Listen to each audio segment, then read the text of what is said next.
The winter wind in Chicago didn't just blow. It sliced through layers of fabric like a serrated knife. For Jane, a 34-year-old woman whose life had been reduced to the contents of a single reinforced backpack, the wind was a constant, predatory companion. She sat on a flattened cardboard box in an alleyway off Michigan Avenue, her breath blooming in thick white clouds.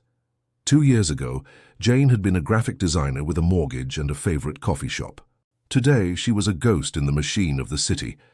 A series of medical debts followed by a predatory eviction had stripped her of her safety net, leaving her to navigate the brutal hierarchy of the streets.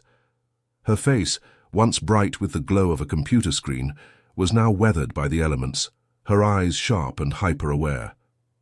"Keep your head down, Jane," she whispered to herself, a mantra for survival. The city was preparing for Christmas. Above the alley, the magnificent mile was a river of gold and red lights. People dressed in wool coats worth more than Jane's previous life hurried past the entrance of her sanctuary, their arms laden with shopping bags. To them, the alley was a dark void. To Jane, it was the only place where the wind didn't hit quite as hard.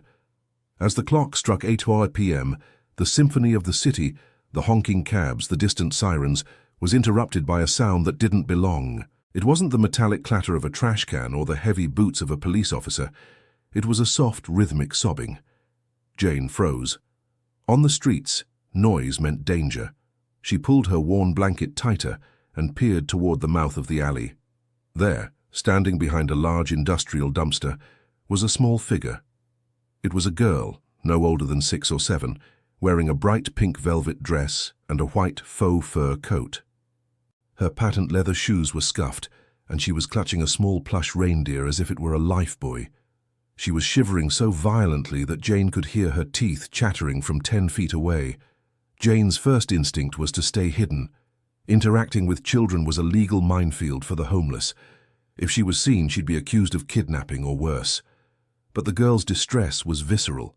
The temperature was dropping below 20 degrees, and the child was clearly not dressed for a night outdoors. "Hey," Jane said, her voice raspy from disuse.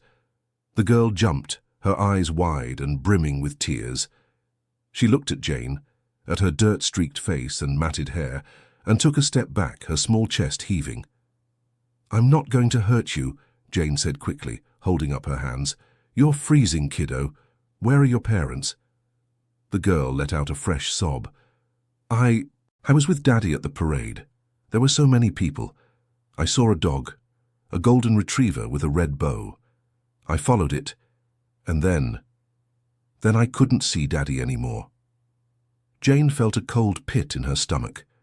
A lost child in Chicago at night was a tragedy waiting to happen. She looked toward the street, expecting to see a frantic father or a police cruiser, but the sidewalk was thinning out as the shops closed. "What's your name?" Jane asked, softening her tone. "Maya," the girl whispered. "Well, Maya, I'm Jane. Come over here under the overhang. The wind is too strong out there." Maya hesitated, looking at the dark alley and then at the shivering, kind-eyed woman. The cold eventually won. She shuffled toward Jane. Jane reached into her backpack and pulled out her most prized possession, a heavy, slightly singed wool blanket she'd found near a laundromat fire months ago. She wrapped it around the girl's shoulders. "It's not pink velvet, but it'll keep the heat in," Jane said with a small, sad smile. As Maya sat down on the cardboard, her small body leaning instinctively toward Jane's warmth, Jane realized the gravity of the situation. She had no phone. The nearest police station was 6 blocks away, and leaving her spot meant traversing territory controlled by much more aggressive inhabitants of the street. She looked at Maya's expensive dress. This wasn't just any child. This was a child of privilege, someone who had never known the bite of the cold until tonight. Jane knew she had to protect her, but she also knew that in this city, a homeless woman and a millionaire's daughter were from 2 different planets, and tonight, those planets had just collided in the dark. The wind howled like a wounded animal as it whipped around the corners of the skyscrapers. Jane watched Maya, who was now huddled deep within the wool blanket. The girl's eyes were heavy, the exhaustion of fear finally catching up to her. "My dad is going to be so mad," Maya whispered, her voice barely audible over the hum of a distant generator. "He told me to never let go of his hand." But the dog was so pretty, Jane. Jane felt a pang of sympathy. She remembered a time when her own worries were as simple as a father's disapproval. Now, her worries were about caloric intake and whether the dampness in her socks would lead to infection. "He won't be mad, Maya. He'll just be happy to see you. Parents are like that. They forget the bad part the second they know you're safe." Jane scanned the street again. She knew she should try to find a phone, but the local payphones had been gutted for copper years ago, and she didn't dare walk into a 24-hour convenience store with a child that looked like she belonged in a jewelry commercial. To the world, Jane was a threat, a scavenger. If a clerk saw her with Maya, they wouldn't ask questions. They'd call the police and report an abduction. Jane couldn't risk the girl being caught in a violent confrontation or a misunderstanding. "We have to stay hidden for a bit," Jane explained, her voice steady. "The streets get busy at night, not the good kind of busy. We'll wait until the first light or until I see a patrol car that looks safe." "Are you a princess?" Maya asked suddenly, looking at Jane's tangled hair. Jane laughed, a dry, raspy sound. "No, sweetie. I'm just a woman who lost her way, sort of like you did, only my parade ended a long time ago." To keep Maya's mind off the cold, Jane began to tell her stories. Not fairy tales about dragons, but stories of the city, about the birds that lived in the rafters of the L train stations and the secret gardens hidden on the roofs of the tall buildings. She described the way the lake looked in the summer, sparkling like a billion diamonds. As she spoke, Jane shared her only food, a slightly stale granola bar and a bottle of water she'd been saving. She watched Maya eat with a sense of maternal protection she hadn't felt in years. She realized then that she wasn't just protecting a girl, she was protecting a piece of her own humanity that she thought had died under the weight of the concrete. "I'm sleepy," Maya said, her head nodding. "Sleep then. I'll stay awake. I'm the night watchman tonight." Jane tucked the edges of the cardboard around the girl to create a makeshift barrier against the draft. As Maya drifted off, Jane leaned her back against the cold brick wall. Her bones ached, and her feet were numb, but she kept her eyes wide open. She watched the shadows at the end of the alley. She saw a shadow move. A man, likely another regular of the streets, stopped and peered in. Jane gripped a heavy piece of discarded rebar she kept nearby. She didn't say a word, but her stare was lethal. The man, seeing the feral intensity in her eyes, moved on. She was a lioness in rags, guarding a treasure she didn't own, in a kingdom that didn't want her.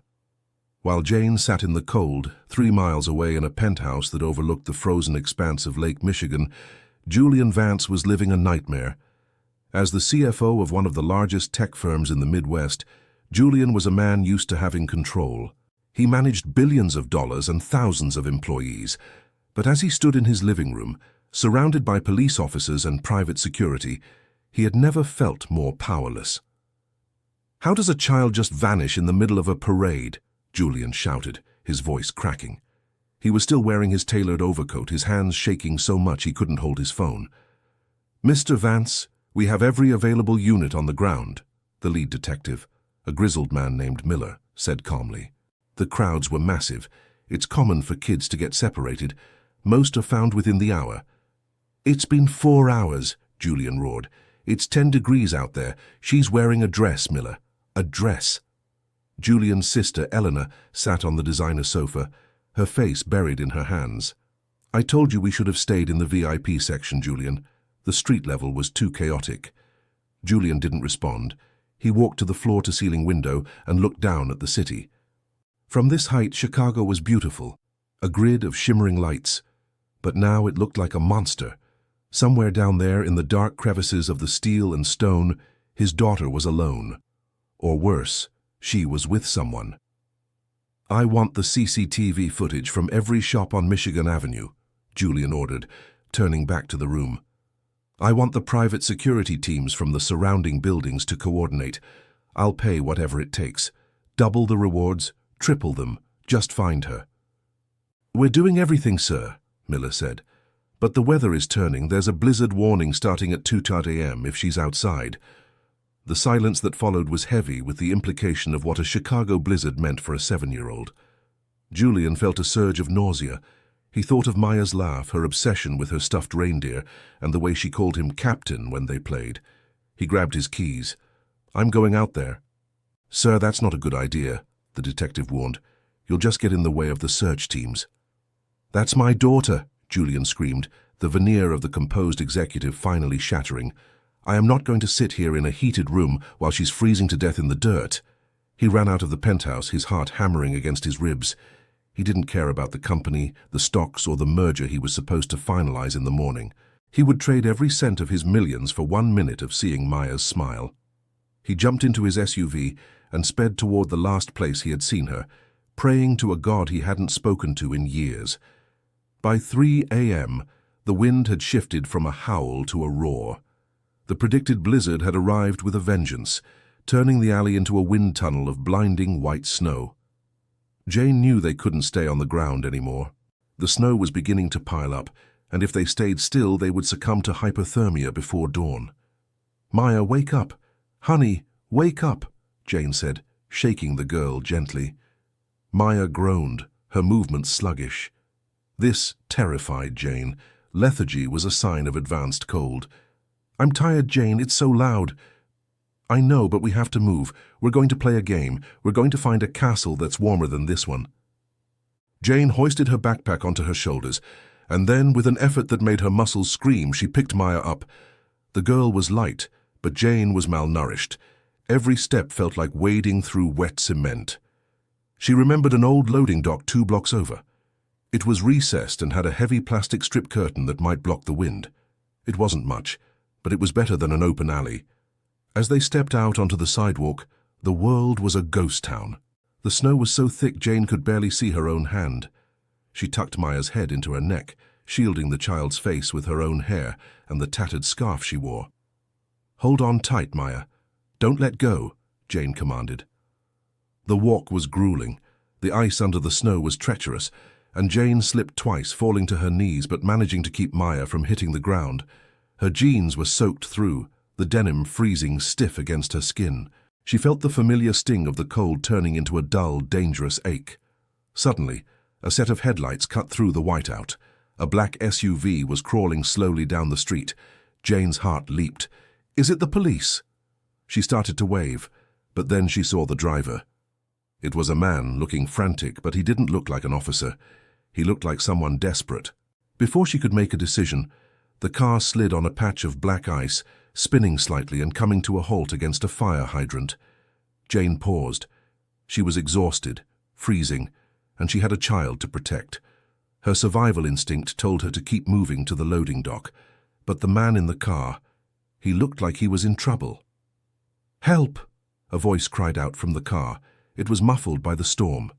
Jane looked at Maya, who was drifting back to sleep in her arms. She looked at the SUV. She realized that in this storm, everyone was equal.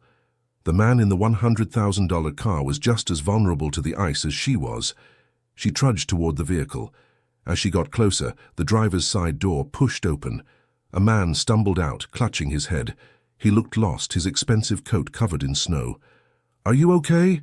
Jane shouted over the wind. The man looked up. His eyes were bloodshot, his face pale. He looked at Jane, a bedraggled, homeless woman, and then his eyes fell on the bundle in her arms.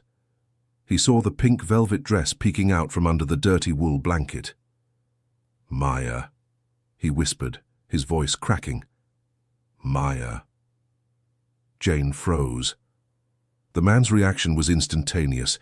He lunged forward, not with aggression, but with a desperation so profound it made Jane's breath catch. "Is that my daughter? Please, tell me that's Maya." The snow swirled between them like a living wall, but for a moment time seemed to stand still. Julian reached out, his hands trembling with a mixture of terror and hope. Jane stepped back instinctively, her protective shell not yet ready to crack. She didn't know who this man was, only that he claimed to be the father of the girl she had spent the last several hours keeping alive. "How do I know you're her father?" Jane shouted, her voice competing with the roar of the blizzard. Julian stopped. He looked at Jane properly for the first time. He saw the grime on her face, the holes in her gloves and the fierce maternal fire in her eyes. He realized that this woman, whom society usually stepped over without a second thought, was the only thing standing between his daughter and a frozen grave. Her name is Maya Vance, Julian said, his voice breaking as he spoke through tears. She has a plush reindeer named Comet. She was wearing a pink dress because we were supposed to go to the Nutcracker after the parade. Please, I'm her father. Jane looked down at the sleeping girl. Maya stirred, hearing the familiar voice. Daddy, she whimpered, her voice tiny and frail. The sound broke the tension. Jane stepped forward and carefully transferred the bundle into Julian's arms. The moment Julian felt his daughter's weight, he collapsed to his knees in the snow, sobbing into her faux fur coat. He held her with a grip that suggested he would never let go again, not as long as he lived. You're okay, Julian whispered, rocking her. Jane stood over them, her arms suddenly feeling incredibly light and unnervingly cold. The purpose that had driven her through the last few hours was gone. The adrenaline began to fade, replaced by a crushing exhaustion. She felt the wind biting deeper now that she wasn't carrying the extra heat of the child. She's very cold, Jane said, her voice dropping to a dull whisper. You need to get her somewhere warm. Your car, is it still running? Julian snapped back to reality. He looked at his SUV, which was hissed as the radiator leaked against the fire hydrant. The engine had cut out. He looked at his phone. It had died in the extreme cold. He looked up at Jane, realizing they were still in the middle of a deadly storm. The car is dead, Julian said, panic rising again. I can't get her home. I can't even call for help. Jane looked around. She knew this neighborhood's secrets. Follow me. There's a basement entrance to a hotel a block away. They keep the service corridor heated for the pipes. It's not a palace, but it'll keep her from freezing until the plow trucks come through. Julian didn't argue. He stood up, clutching Maya, and followed the woman in rags into the white abyss. He, the man who controlled empires, was now following a ghost through the shadows of his own city. The service corridor was a stark contrast to the blizzard outside. It smelled of laundry detergent and industrial grease, but to Julian and Jane, it felt like the most luxurious place on earth. The warmth hit them like a physical wave, making their skin sting as the blood began to circulate again. Jane led them to a small alcove behind a massive boiler. It was out of the way of the security cameras and the night staff's usual paths. She took off her damp outer coat, a thin, miserable thing, and spread it on the floor. Put her here, Jane commanded. Julian laid Maya down. The girl was waking up more now, the warmth reviving her. She looked from her father to Jane. Jane saved me, Daddy. She told me stories about the birds. Julian looked at Jane. He saw the way she was shivering, a violent, uncontrollable tremor. He saw her blue-tinged lips. He realized that while Maya had been wrapped in a wool blanket and Jane's own coat, Jane had been facing the elements with almost nothing. You're hypothermic, Julian said, reaching out to touch Jane's arm. She flinched away. I'm fine. I just need to sit for a minute. You're not fine. You saved my daughter's life. You stayed with her in that nightmare. Julian stripped off his own heavy designer overcoat and draped it over Jane's shoulders. No, I don't need... Keep it on, Julian insisted, his voice firm. That coat costs more than some people make in a year, and right now it's not doing nearly enough to repay what you've done. They sat in silence for a long time, the rhythmic thrum of the boiler providing a heartbeat for the room. Maya fell back into a natural, peaceful sleep, tucked between them. Why didn't you just leave her at a store? Julian asked softly. Why stay with her in the alley? Jane leaned her head against the brick wall. People don't see me, Julian. If I walked into a store with a girl like that, they'd see a kidnapper. They'd see a problem to be removed. I couldn't risk her being taken by the state or getting caught in a fight. I had to keep her safe until I knew she was going to the right person. Julian looked at his hands.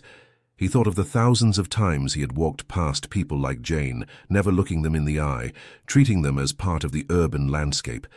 He felt a profound sense of shame. I'm sorry, he whispered, for everything. Don't be sorry, Jane said, her eyes closing. Just make sure she grows up to be the kind of person who looks for the birds on the rooftops. As the sun began to rise, the storm broke. The orange light of a Chicago winter morning bled through the high windows of the service corridor. The sound of snowplows echoed from the streets above. A hotel security guard eventually found them. He started to shout, ready to throw the intruders out until Julian Vance stood up. Even disheveled, covered in salt and soot, Julian's natural authority was unmistakable. "Call the police," Julian ordered. "Tell them Julian Vance is here.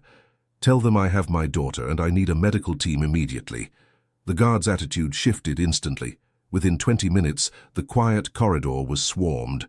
EMTs, police officers, and Julian's own security detail arrived in a whirlwind of noise and light. Maya was placed on a stretcher, wrapped in a heated foil blanket. She gripped Julian's hand, but her eyes were searching the room. "Where's Jane?" Julian looked around. In the chaos of the rescue, Jane had retreated into the shadows. She was sitting on a plastic crate, watching the reunion with a distant, hollow expression.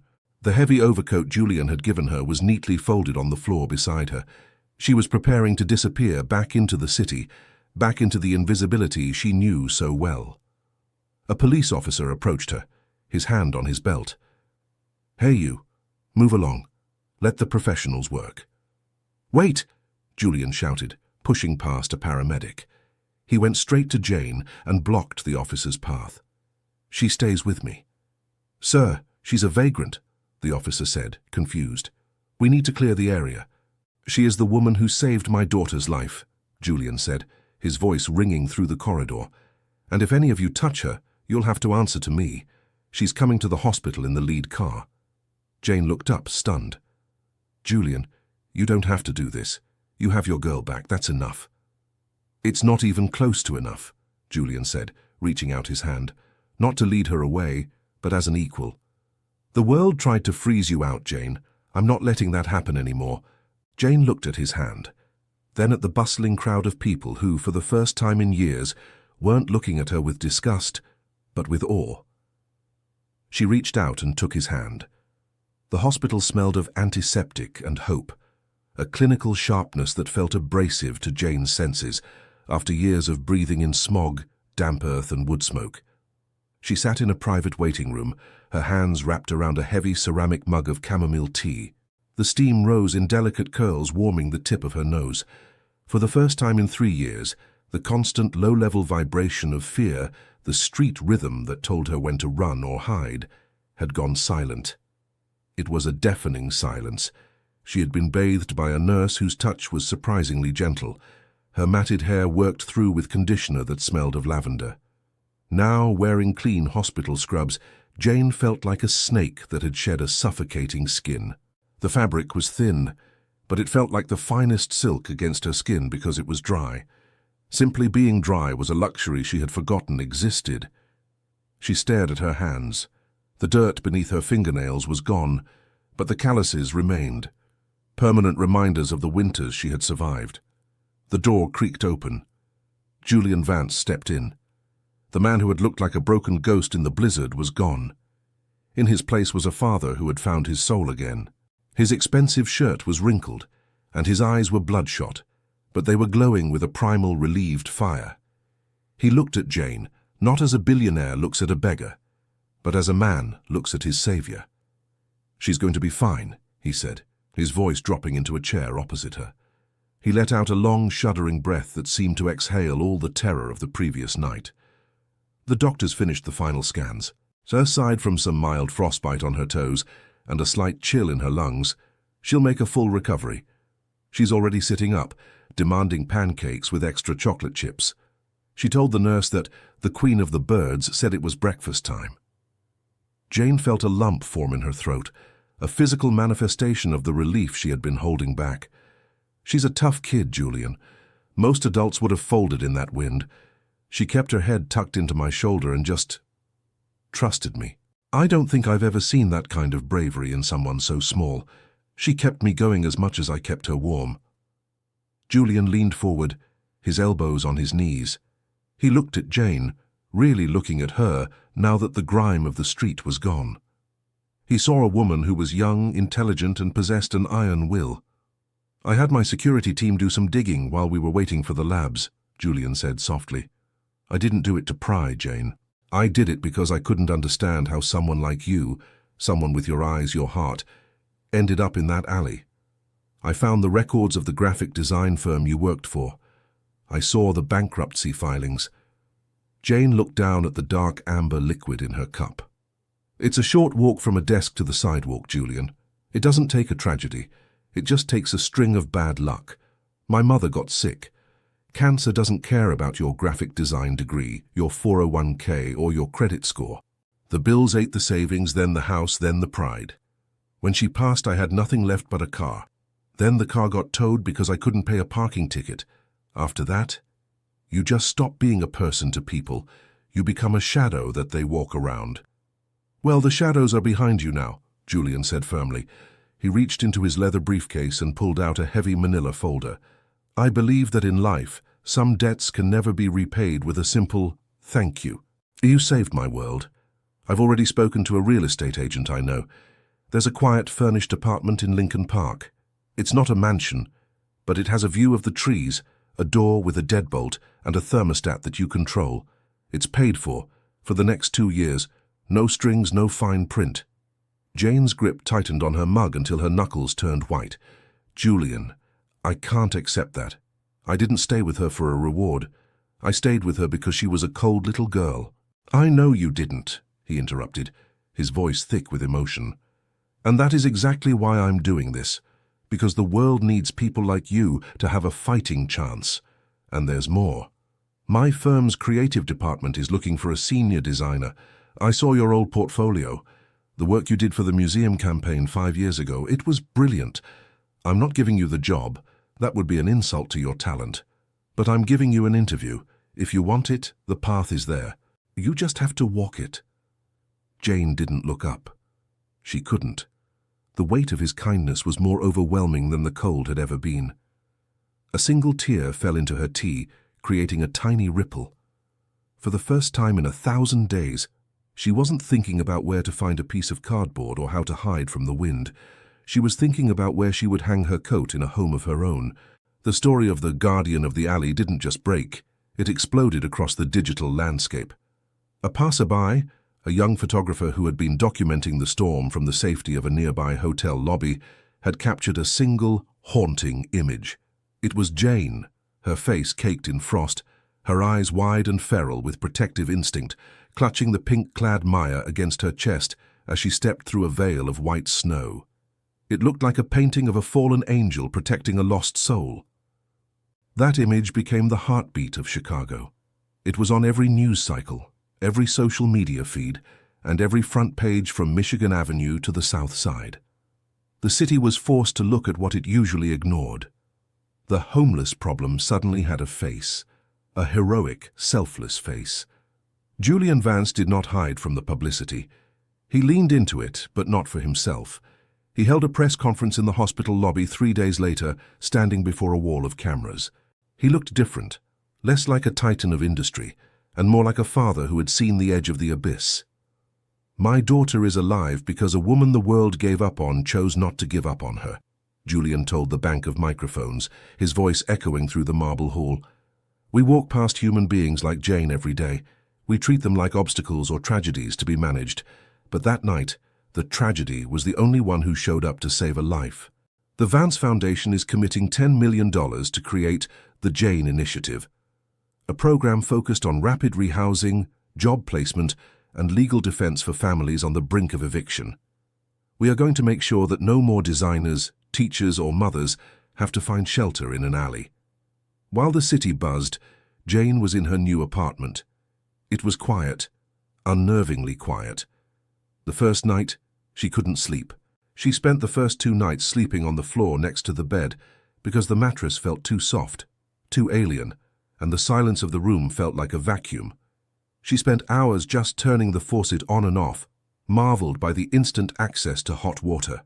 She would stand in the shower until the steam filled the room, crying tears of grief for the years she lost and tears of hope for the years to come. A week after the blizzard, she returned to the hospital to see Maya one last time before the girl was discharged. The hallway was a jungle of floral arrangements and get-well balloons from strangers, but the room went silent when Jane walked in. She was wearing a simple wool coat Julian had bought her and a soft scarf. "Jane!" Maya shrieked, throwing her covers off. She was wearing a bright yellow sweater, her hair in two perfect braids. She looked like a different child, vibrant and full of light. She lunged at Jane, hugging her waist with a strength that surprised them both. "Whoa, easy there, kiddo," Jane laughed, her voice sounding clearer, stronger than it had in years. Maya reached for a small gift bag on her nightstand. "I got this for you. Daddy helped me pick it out, but I chose the color and the shape." Inside was a small, hand-carved wooden bird, painted a deep, vibrant blue. "Because you told me the birds watch over us from the rooftops," Maya whispered. "Now you have one to watch over your new house so you never feel alone." Jane looked up to see Julian standing by the window. He looked older somehow, more grounded.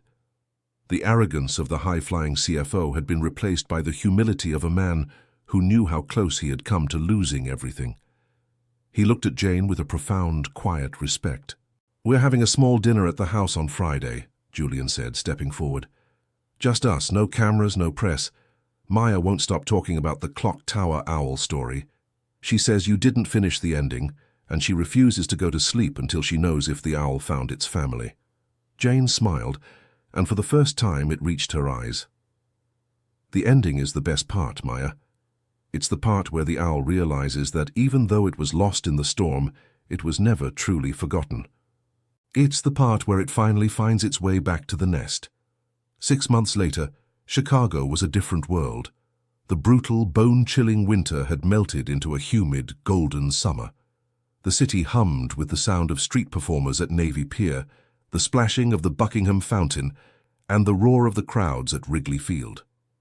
Jane stood on the balcony of her Lincoln Park apartment, sipping a glass of iced tea. Her life was unrecognizable. She had landed the job at Vance's firm, and she had worked twice as hard as anyone else to prove she belonged.